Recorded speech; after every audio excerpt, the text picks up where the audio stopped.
প্রতিটা বাবার কাছে তার মেয়েরা হলো তার রাজ্যের একমাত্র রাজকন্যা। তাদের কোনো কিছু চাওয়ার আগে তারা কেমন করে যেন জেনে ফেলে তাদের মনের ইচ্ছা।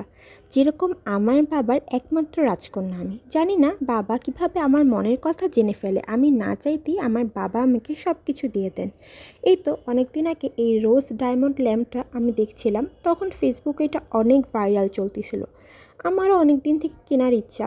জানি না বাবা কিভাবে জানতে পারছে। একদিন আব্বু আমাকে এই ল্যাম্পটা দিয়ে বলল, তোমার তো এটা পছন্দ, ওই জন্য আমি অর্ডার দিয়ে রাখছিলাম, এই নাও।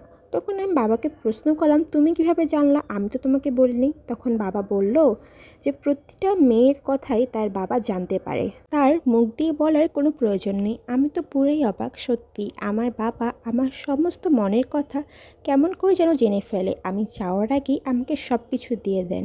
তাই তো আমার জীবনে আমার বাবা একমাত্র হিরো আমার।